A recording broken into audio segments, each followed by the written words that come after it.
Still Wyeth, I guess, when he was on the ship and he had to sign for his food, he signed his name as W-H-Y-T, which would be white. And when he actually settled down in New Zealand, he tried a third variation, W-Y-E-T-H. Now, whether his literacy wasn't very good, or I am doing some work at the moment for the Inland Revenue in re-looking at their website, and we have to shape the pages on our website for an average reading age of 11. So perhaps that's the problem here. As far as where Robert came from, and I've been told 2 more stories since I've been here this weekend.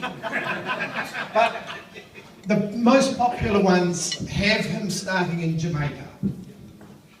The first one I was ever told was that he was the adopted son of a Jamaican tea planter who died. He was shipped off to London to be brought up by his aunt, and then he, and the story was, ran away and came to New Zealand, but he was living in a hotel in London for some weeks before the ship left, so it's most unlikely that he actually ran away. The second story I was told that his father was an Englishman serving in the English army, and the normal thing with guys serving in the English army is when they were demobbed or whatever you like to discharged, they were given land somewhere in one of the colonies because there was no way the Poms wanted them back in England. So they spread them around the world, and Jamaica fits. The third story that I was told, and I won't say which branch of the family told me this one, was that they were involved in the slave trade. That there was 2 boys. Things got a wee bit uncomfortable in the 1830s in the slave trade. Actually, it was abolished, I think, around about then. And so, life being a little bit hard in Jamaica, one was sent to New Zealand and one was sent to Australia. The one that's come to the fore lately, and the person who's publishing it makes a comment on his blog that says, I've looked at tradition, legend, folklore, and something else that really to me said imagination. And his view is that Robert's name is Robert Montefiore Wyeth, and that he's from a Jewish background. So take your pick. And the other one I've had a letter about since I've been here this weekend is that actually he's got an Irish background. So guys, you can have whatever you like. As I said before, in 1839 he was residing in London. He was at number 1 Middle Street, Whitechapel. He came out on the Cuba, which departed in August 39. Its first landfall was in Kaipara Harbour, and then it went to, I think it's Gore Bay in the Sounds, and finally arrived here in Wellington on the 3rd of January 1840. However, I had heard a story every now and again that Robert had gone ashore and had been left ashore overnight, and perhaps there's some other family we don't know anything about. We don't know what he did that night, but he had 12 children with Jane, so he was pretty prolific. But another family in their family history says that one of the crew from the Cuba was left ashore and his name was Wyeth. So, you know, 2 sources saying the same thing, it's probably pretty good. So definitely he arrived in 1839, it only was 1840 that he got here. And Jane arrived on the 8th of February 1840 on the Duke of Roxburgh. And the story is that some of the sort of not short guys like me, more Brian's stature than mine, were asked to go out and help some of the ladies ashore. And the story is that Robert carried Jane ashore. That's a nice story, isn't it? You know, if you're giving her a bloody good cuddle all the way back to the shore, then let's not waste the time. And they were married on the 27th of April, so he really didn't waste the time, one way or another.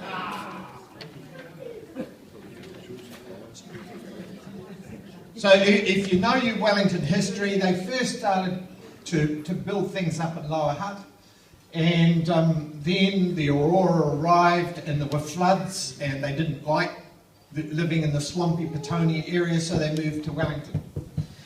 And Robert and Jane's first child was born in Wellington, William, in 1841, and I found an ad for a sale of a building in Willer Street on what I think was called Warmwell's Corner, which I understand is the corner of Willer Street and Manor Street, and it said that the building contained a coffee house operated by Wyeth and Co.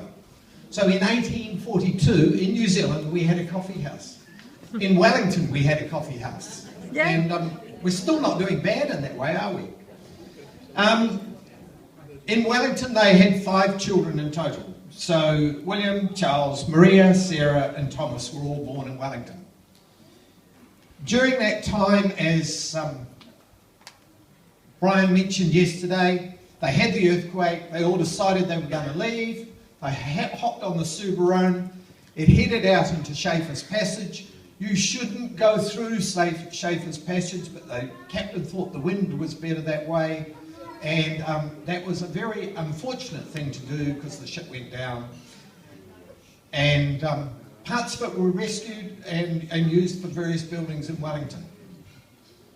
The 6th child, Mary, was born on the 23rd of March, and she only lived for 15 months and died in August, and I haven't been able to find out the cause of death. Sorry. From there they went to the Hutt Valley. In 1851, for some reason or other, in May, Robert bought land in Lower Hutt, and in October he bought land in Silverstream. And the Silverstream bit is really the interesting bit. But anyhow, in 1853, when they were still living in the Hutt Valley, they had a 6th child, a boy, born on the 22nd of April, who only lived for 30 hours. And then they had 2 more children, Joseph and Elizabeth, while they were in the Hutt Valley. And in the area of Silverstream, if you know where Silverstream Hospital is, the road up the hill there to the tip now, a piece of land from there up to, is it Country Lane, where the golf range is off the Silverstream Strait?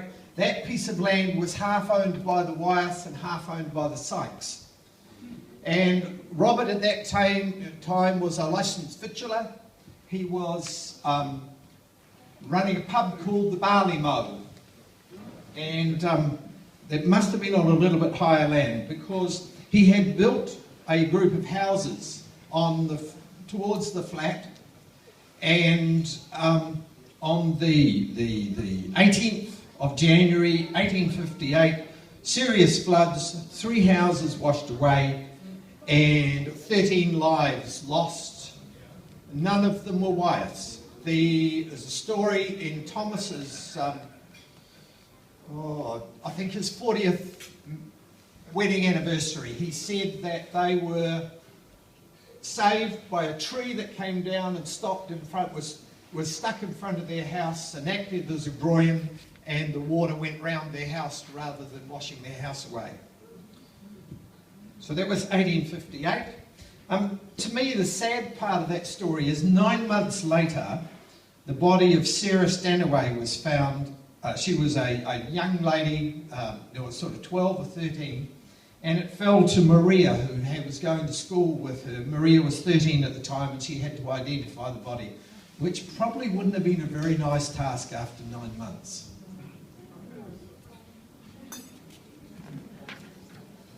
So after the flood, not going to stay in the Hutt Valley, moved to the Smokes Valley. And there John was born and Mary Ellen. And so 2 more children there. The interesting thing there, around about the time that Mary Ellen was due to join this world, Robert was walking home, 10 o'clock at night, slipped, fell down a bank and broke his thigh. And he lay there until the next morning when he was found by somebody who was passing by, heard him yelling and helped him out. Thomas Wyeth won in 1865, won an under-16s 220-yard race, and the next day won 2 other races. And at that time, both Thomas and Charles were very well-known runners. And also in 1865 was the first wedding, which was Maria marrying Isaac Sykes.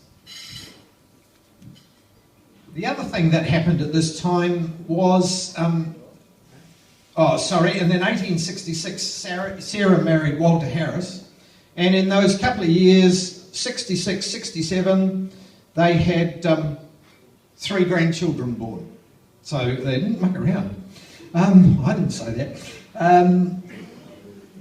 In 1870, just to make one part of the family happy, Phoebe Sunnix, a servant, gave birth to Frank on the 10th of June.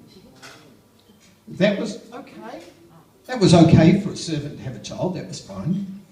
The problem arose a couple of years later when it was admitted that Joseph was the father and married her, and that was not very acceptable. So Joseph's family, you are very welcome in the family. We will not shut the door to you.